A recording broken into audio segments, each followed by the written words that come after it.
믿음의 여정을 가다 보면 크고 선하신 하나님의 뜻을 이해하고 받아들이기 어려울 때가 참 많습니다. 눈에 보이는 상황과 현실적인 환경만 바라보다 보면 과연 하나님이 날 선하게 이끌고 계시는 것일까? 하나님 안에서 은혜의 길을 나는 가고 있는가? 사실 그런 의문이 들 때도 있습니다. 형들에게 팔려가고 억울한 옥살이를 할 때 요셉은 하나님의 계획을 전혀 이해할 수 없었을 겁니다. 그러나 훗날 그는 형들 앞에서 이렇게 고백합니다. 하나님은 이 모든 것들을 선으로 바꾸셨다고. 이해는 종종 과정 중에 아니라 결과 뒤에 찾아옵니다. 지금은 이해되지 않지만 시간이 지나면 우리는 하나님께서 우리에게 가장 좋은 응답을 가장 좋은 길로 인도하셨음을 깨닫게 됩니다. 노아의 신앙의 모습을 저는 두 가지의 모습으로 보게 되는데요. 홍수 심판 전 그리고 하나님의 언약을 받기까지의 무지개 언약을 받기까지의 과정 첫 번째, 그리고 두 번째는 홍수 심판이 다 끝난 후에 노아의 삶의 모습으로 나누어서 생각해 볼 수 있습니다. 오늘 저는 전자에 해당되는 노아의 모습을 통해 우리가 본받을 만한 신앙을 함께 묵상해 보길 원합니다. 첫 번째 한번 따라할까요? 하나님의 선하심 안에서 순종하다. 노아처럼 하나님의 은혜를 받고 난 다음부터 이렇게 고생한 사람이 있을까요? 물론 욥을 제외하고 욥기 1장 8절도 보면요, 여호와께 사단에게 이르시되 네가 내 종 욥을 유의하여 보았느냐? 그와 같이 순전하고 정직하여 하나님을 경외하며 악에서 떠난 자가 세상에 없느니라. 이렇게 칭찬하고 하나님이 욥을 얼마나 사랑하시는지를 말씀하세요. 그리고 엄청나게 힘든 고난이 찾아와요. 감당하기 힘든 죽을 고생이 찾아옵니다. 과연 이 과정 속에서 욥은 하나님의 선하심을 느낄 수가 있었을까? 오늘 창세기 6장 8절을 보니까 그러나 노아는 여호와께 은혜를 입었더라. 이렇게 은혜 받은 사람이 어떻게 살까? 이렇게 하나님의 엄청난 은혜를 받았는데 그는 의인이고 당대의 완전한 자라. 그는 하나님과 동행했다. 그리고 얼마나 고생합니까? 방주지어라. 이렇게 은혜 받은 사람에게 주신 말씀이 방주지어라. 창세기 6장 14절 너는 고페르 나무로 너를 위하여 방주를 만들되 그 안에 칸들을 막고 역청을 그 안팎에 칠하라. 네가 만들 방주는 이러하니 그 길이는 300규빗 135m에서 150m짜리 길이에요. 너비는 50규빗 높이는 30규빗이라. 거기에 창을 내되 위에서부터 한 규빗에 내고 그 문은 옆으로 내되 상중하 3층으로 할지니라. 여호와께 그렇게 은혜와 사랑을 받은 노아가 이 엄청난 고생을 이제 시작하게 되는 겁니다. 평균 잡아 140m라고 치면 축구장 길이입니다. 3층짜리 배예요. 들어간 나무의 양, 그 나무의 값, 나무를 다듬고 처리하는 과정이 얼마나 힘들었을까요? 이 은혜 받은 사람입니다. 현대라면 거대한 기계톱과 대용량 크레인으로 이 일들을 쉽게 감당할 수 있었겠죠. 특별히 벌목과 운반에 엄청나게 고된 피눈물 나는 힘든 일들이 있습니다. 이 엄청난 나무들을요, 거대한 나무를 돌도끼나 청동도끼 같은 걸로 쓰러뜨려야 돼요. 한 그루 쓰러뜨리는데 며칠이 걸렸을 겁니다. 수백 톤의 목재를 산에서 건조장까지 짐승과 인력으로 끌어당겨야 됩니다. 목숨 건 노동입니다. 노아는 여호와께 은혜를 입었더라. 제재 과정이 엄청나게 힘들 거예요. 통나무를 평평한 판자로 만드는 과정이 가장 힘들 거예요. 쐐기를 박아서 나무를 결대로 쪼갠 뒤에 자규야 대패를 이용해서 일일이 표면을 다듬어야 됩니다. 그 당시에 이런 야금술이 발달되지 않은 때에 이거 다듬는 금속이 어디 있었을까요? 3층 높이와 내부 칸막이까지 다 고려하면 수만 장의 판자가 들어가요. 조립과 천공 과정은 말할 것도 없고요. 못이 없었잖아요. 그 당시에는 나무에 구멍을 뚫어서 나무 못을 직접 다 일일이 깎아서 소위 말해 왁구를 맞춘다 그러죠. 물이 들어오지 않아야 되니까 완벽해야 됩니다. 홈을 파서 맞물리는 방식을 썼을 겁니다. 밀리미터 단위의 정교함이 필요한 겁니다. 방주에 들어간 목재량이 학자들의 의견으로는 13,000톤 이상이래요. 1톤 트럭으로 13,000대. 쉽지 않습니다. 코페르 나무, 얼마나 고밀도의 이 나무들을 정교하게 깎아내야 되는데 나무 재료비만 1억 달러가 넘습니다. 오늘날 돈으로. 재료비만. 남자 4명으로 안 되니까 수십 년 동안 사람들을 썼겠죠. 인건비가 얼마가 들었을까요? 특별히 역청 채취 비용, 이것은 땅속 깊이 있어요. 흙과 나무 뿌리와 이런 것들이 다 섞여 있는 이 불순물들을 제거하고 정제하는 과정도 너무도 힘들었을 것이고, 그 당시엔 신소재였습니다. 열처리. 이것을 150m짜리 3층짜리 배에 겉과 안을 다 칠합니다. 틈틈이 한 번 더 칠하고 말린 다음에 또 칠하고. 그렇게 가정할 때 총 표면적이 18,000제곱미터, 약 36,000리터 정도의 역청이 들어갑니다. 산업용 드럼통으로 200톤, 200드럼 정도 들어갑니다. 근데 성경의 기록대로 틈새를 꼼꼼히 메우고 안팎으로 또 칠하고 마르면 또 칠하고 몇 번씩 칠하는 것을 감안할 때 500드럼 내지는 많게는 1000드럼 이상의 역청이 들어갔다는 거예요. 지금 정말 이거는 뭐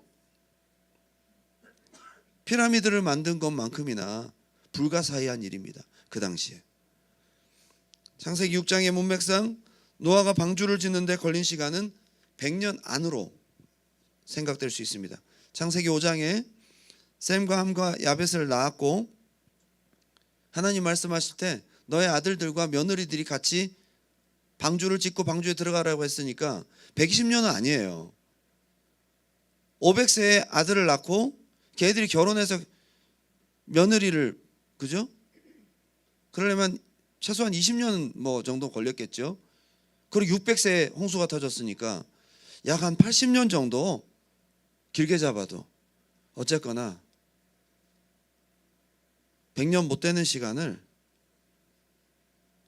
엄청나게 고생합니다.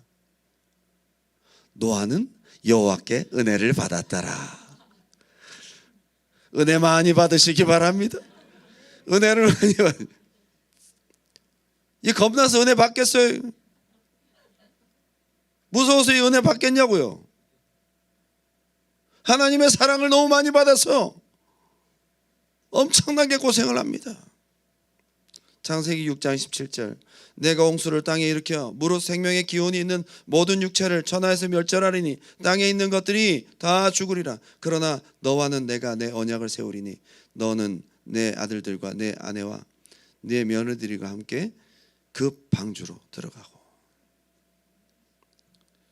나무가 자라는 것을 기다리고 나무를 고르고 벌목하여 건조시키고 방수 처리하고 역청 바르고, 와, 이 모든 것들이 다 인내와 고통의 시간 아니겠어요? 수년 전 오스트리아의 요트 디자인 스튜디오인 모션 코드 블루에서 공개한 요트 잠수함을 공개했습니다. 요트 잠수함의 이름은 미갈루입니다. 되게 유명한 공정이었어요. 미갈루의 길이는 약 155m, 뭐 방주 길이 정도 되는 거다, 그죠? 오늘날 이게 만드는 거죠. 폭은 11m고 요트처럼 바다 위를 항해할 수 있을 뿐만 아니라 잠수도 가능하대요. 그리고 요트 상층부 데크를 완전히 폐쇄를 하면 좀 깊은 바다도 들어갈 수 있대요. 건조 비용이 얼마인지 아세요? 23억 달러.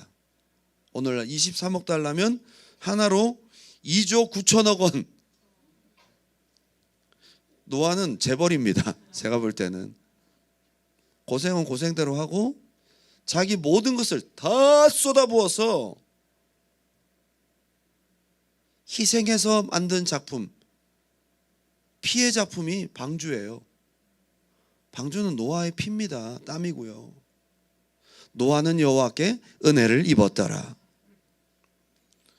만약 하나님이 짐승을 초자연적인 능력으로 보내지 않았다면 얘들 잡아들이는 비용도 어마어마할 겁니다.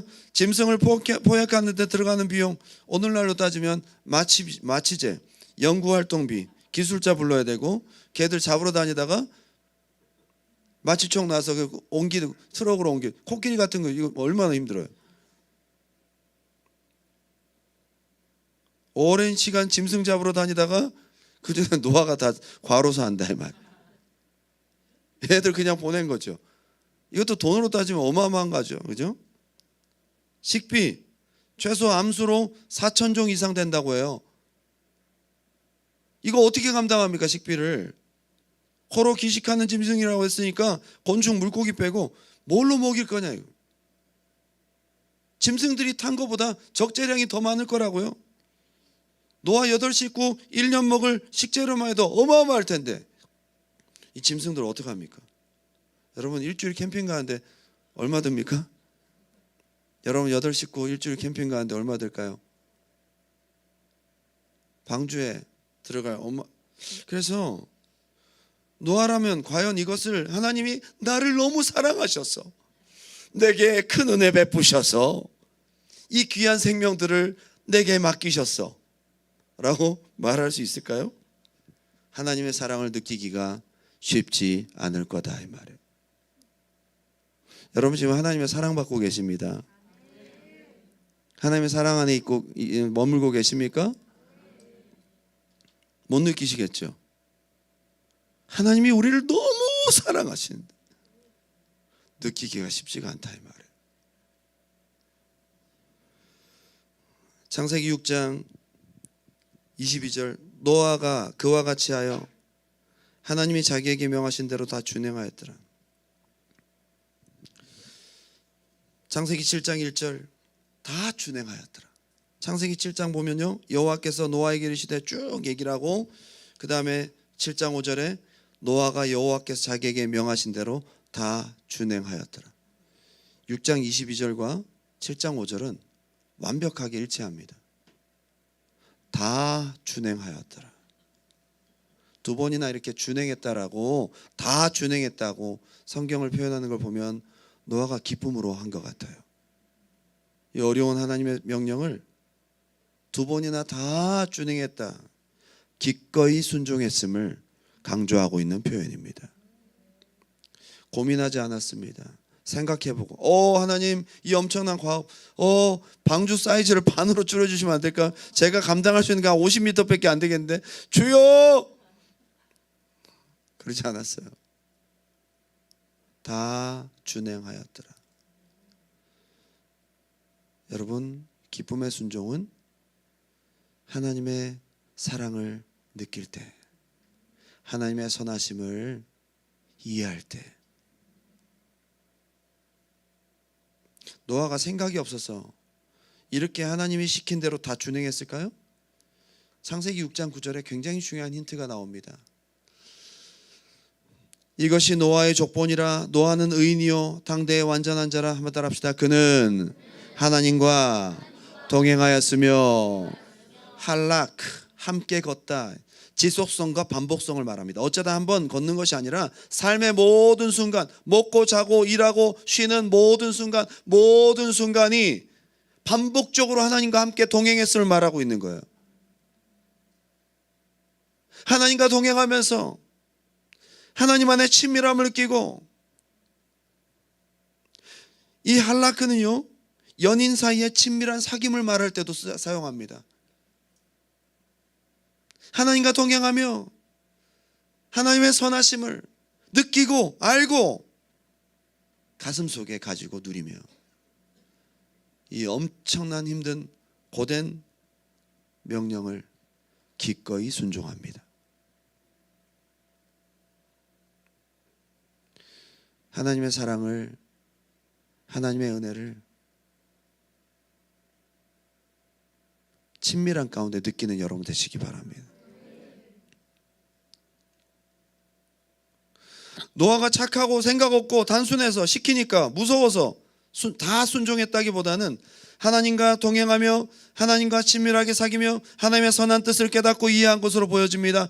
히브리서 11장 7절, 믿음으로 노아는 아직 보이지 않는 일의 경고하심을 받아 경외함으로 방주를 준비했다. 마음이 있었던 거예요. 억지로 못만한 것이 아니라 하나님을 사랑하고 경외함으로 일들을 다 준행하였음을 보여주고 있습니다.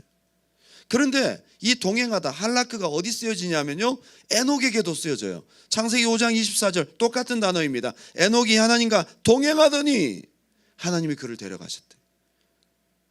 기쁘시게 하는 자라.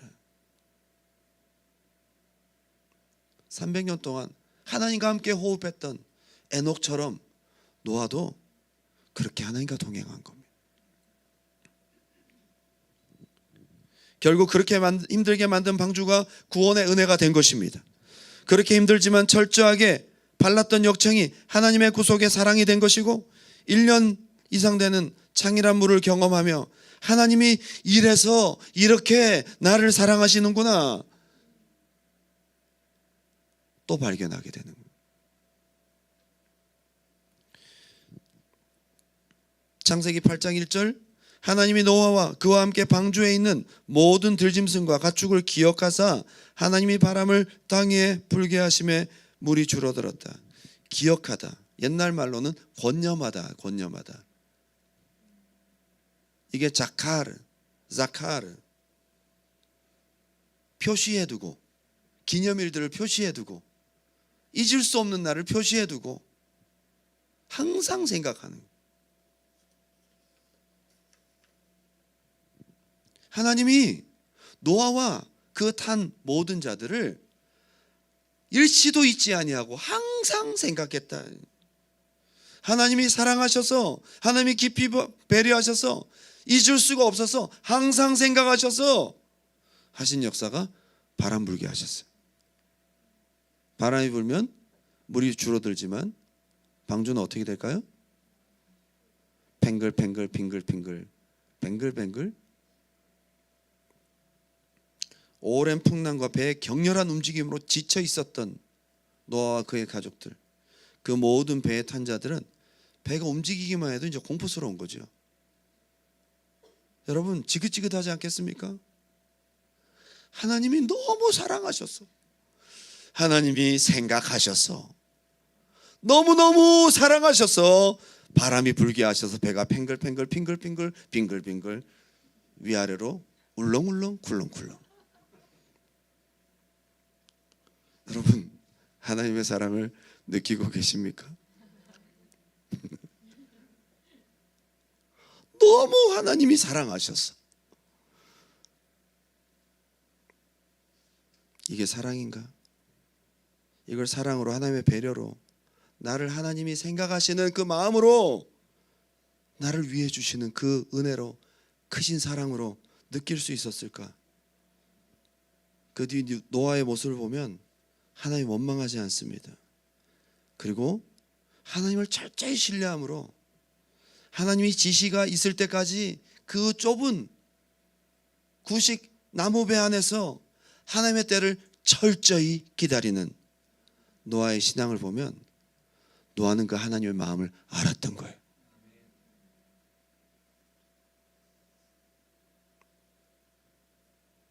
방주는 하나님의 선하심을 더 깊이 알아가고 더 깊이 이해하고 더 기쁨으로 사랑으로 순종하게 되는 성숙의 공간이다.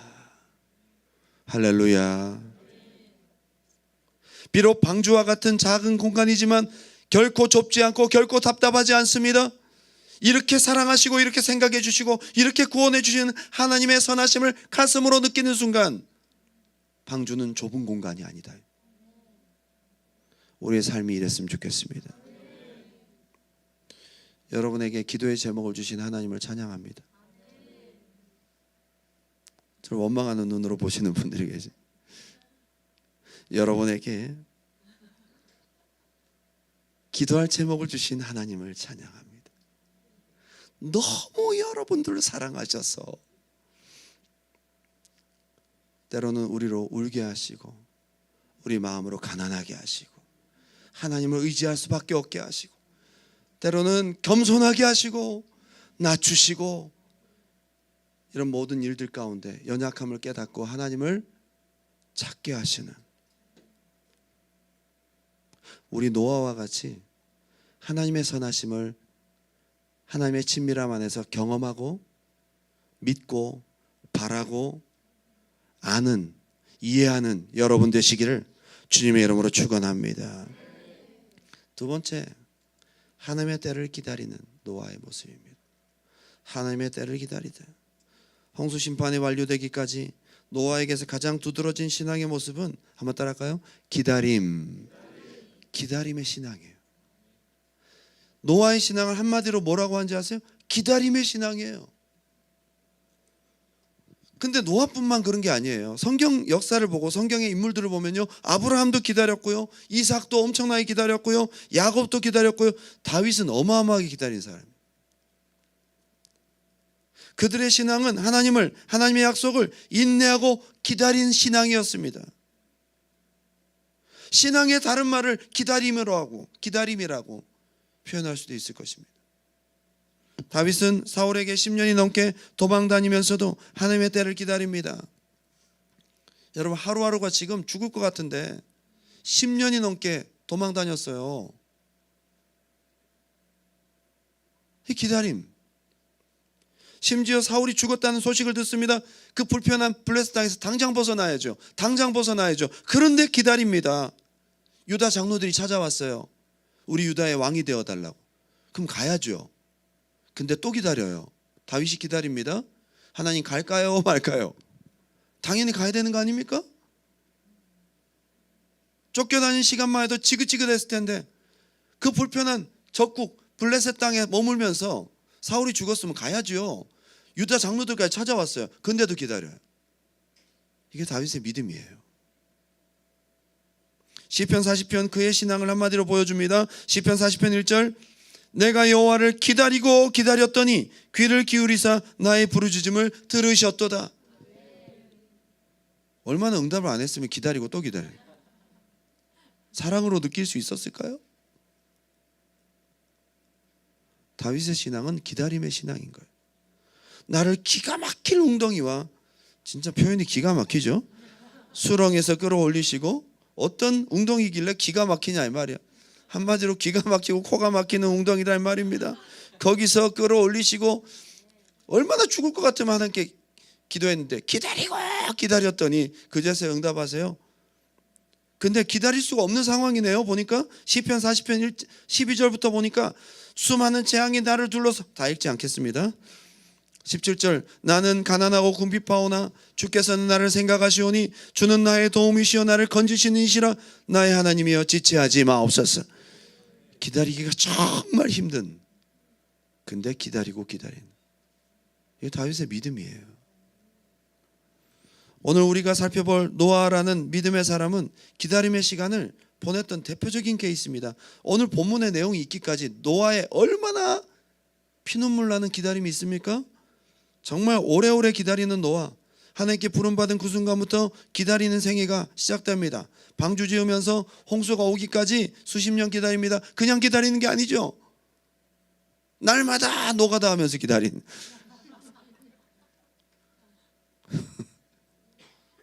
그냥 기다려도 힘든데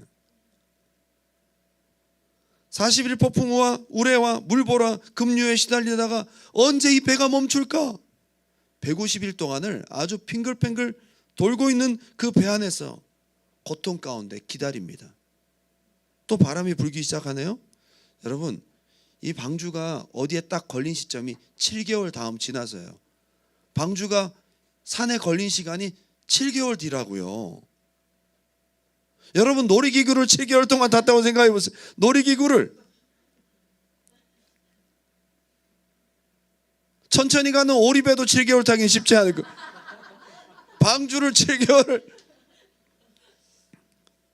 아니 이 성경을 생각하면 생각할수록 노아의 인내는 초인적입니다.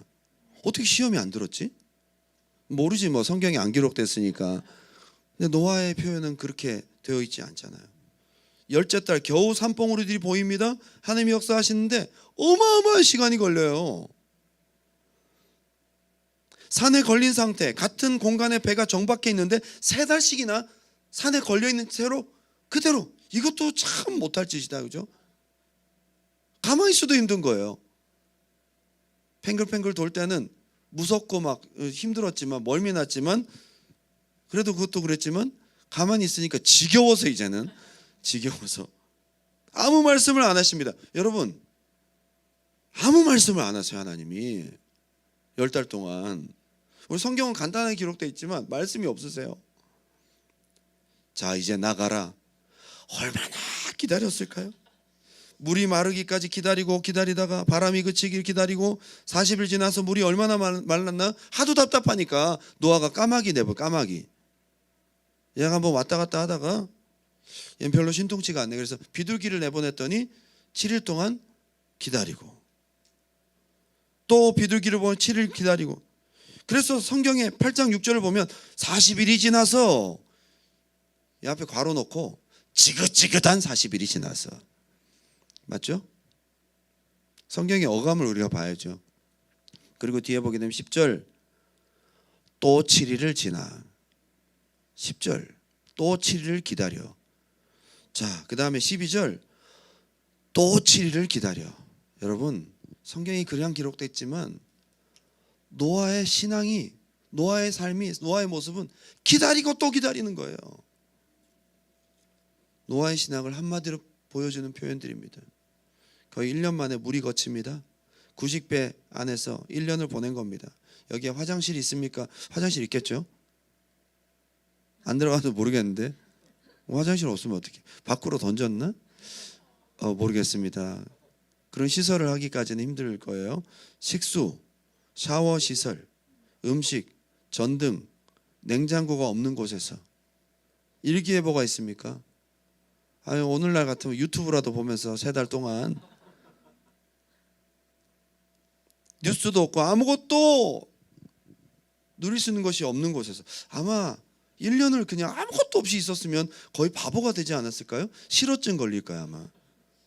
하나님의 말씀만 기다립니다.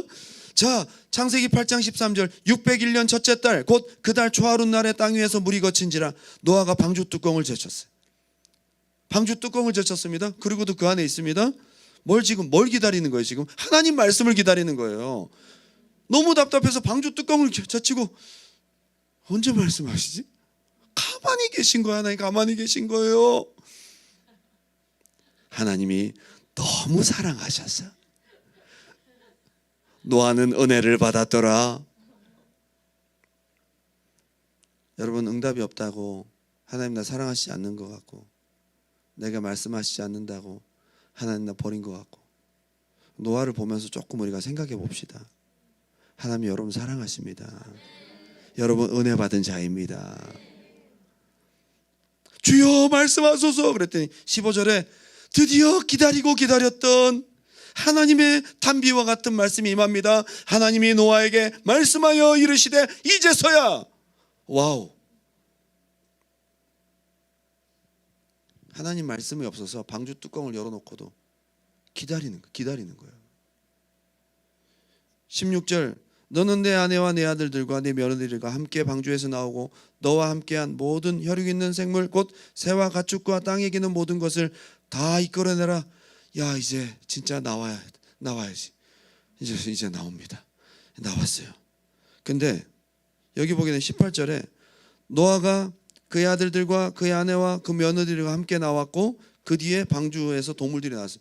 여기 하나님 명령을 가만히 보면 너와 네 자녀들과 며느리들이 먼저 나오고 그 다음에 동물들 나와라. 여러분, 사람들은 말하면 알아듣고, 자 우리가 먼저 나갑니다. 연장자부터 먼저, 자 줄 서세요. 동물들은 이거 알아들었을까요? 하나님 말씀하신 대로 사람 먼저 나오고 동물들 늦게 나오고, 이 통제를 어떻게 했을까? 하나님이 하셨겠죠. 여러분, 노아를 묵상하고 또 묵상하면서 얻게 된 신앙의 정의는, 한번 따라합시다. 기다림. 기다림. 여러분, 무언가를 기다리고 계십니까? 기다리며 신음하고 또 예배하고 기다리고 기도하고 간절히 바라다가 지치고 실망하려다가 이러면 안 되겠다 싶어서 다시 일어나고, 또 그 길고 긴 기다림의 신앙을 하나님은 숙성시키시고 발효시키시고 익어가게 하시고 부패되지 않을 만큼 적절히 fermented 되도록 역사하셔서 기다림의 믿음의 사람으로 만들어 가십니다. 노아를 통해 보는 신앙의 정의는, 한번 따라합시다. 하나님을 기다림. 저같이 성격이 급한 사람이 목회를 하고 있는 걸 보면 신기합니다. 저는 거의 마음이 부패될 정도로 기다렸다고 생각하거든요. 제가 창세기 8장 설교를 했던 때가 2017년이었더라고요. 전 다 기록을 해두는데요. 설립 2주년 예배를 준비하던 주간이었어요. 3월 말. 제가 이렇게 글을 남겼더라고요. 제가 그걸 다시 읽어보면서 너무 감사했어요. 이렇게 적었습니다. 이제 우리 교회가 다음 주면 2주년이다. 20년이 된 것 같다.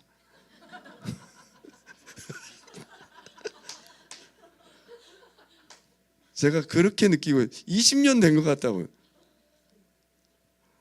시간이 안 간다는 게 아니다. 기다려야 될 일이 너무 많기 때문이다. 목회는 기다림일까? 아니, 신앙 자체가 기다림일 것이다. 주여, 기도용사 30명 언제 됩니까? 언제? 이제 이 기도 제목을 반복하기도 지겹습니다. 언제입니까? 자, 그렇게 적었어요. 주여, 3,000 스퀘어핏 성전을 주옵소서. 언제 주실 겁니까? 5,000 스퀘어핏에서 좀 깎아드립니다.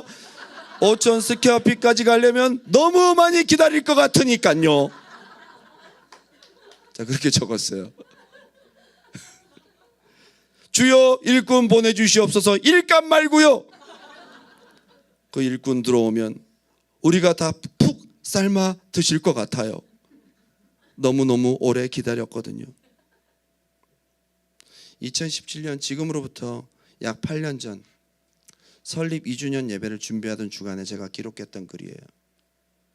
너무 신기한 것은 지금 다 이루어졌어요. 진짜 안 될 것 같고 막 그러고 있었는데, 지금 어느 순간 스무스하게 시간이 지나더니 돼 있네. 그 긴 기다림 뒤에 말입니다. 5년을 더 기다리고 2023년에 저희 성전이 별거 아닌 것 같아도요, 4,800 스퀘어핏이에요. 제가 주님께 그만큼 깎아드렸는데도 불구하고 기다림 후에는 주시더라고. 기다림이에요. 이 성도 영주권, 저 사람 사업, 기도하고 날마다 기다리는 것이 일입니다. 어떤 성도님이 한국 가신대요. 얼마나 가시는데요? 6개월. 왜 이렇게 오래 가세요? 그분은 가서 한국에서 맛있는 거 먹고 6개월 동안 재밌게 건강검진하고 뭐 하고 놀고 막 하고 하겠지만, 그분이 돌아올 때까지 빈자리를 바라보며 기다리고 기다리는,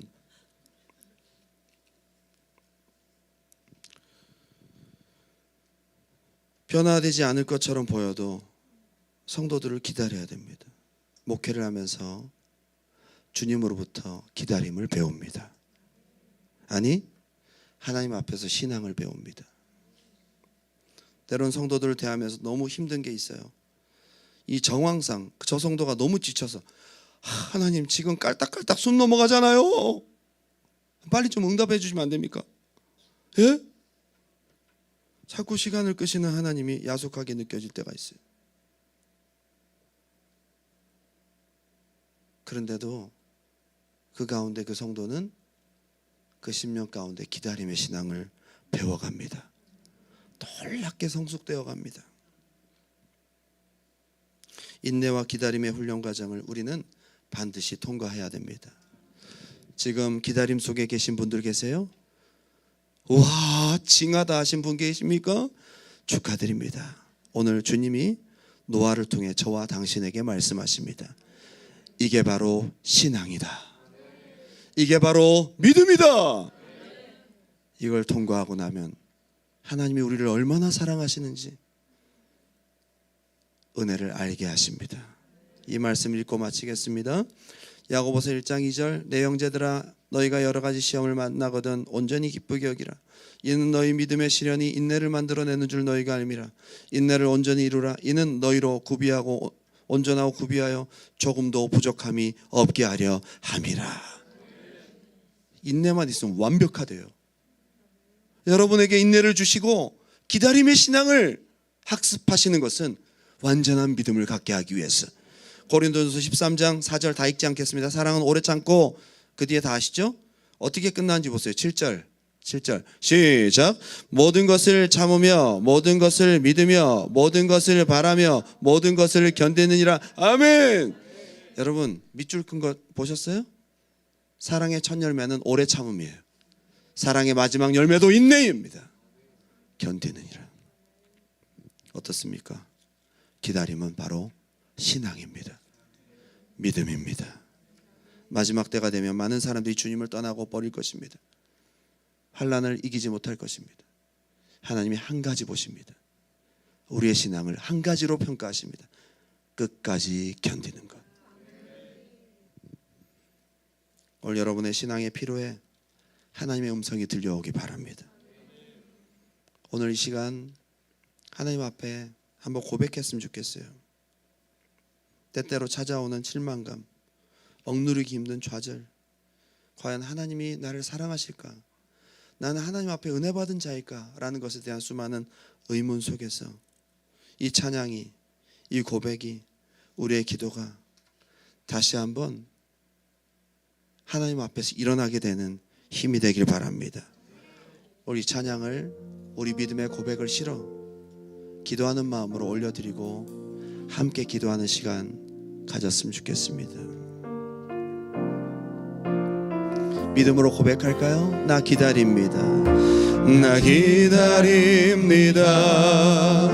내 영혼 지치고 더 이상 견뎌낼 힘조차 없어도 그러나 내 맘은 주 신뢰합니다. 주님만 내 삶의 주인 되시니 주를 기다려 내 영 잠잠히 의심의 파도 덮쳐와도 흔들리지 않고 서서 주만 바라보리라. 주를 기다려 폭풍 속에도 주 음성 내게 멀어도 주 날 인도하시리니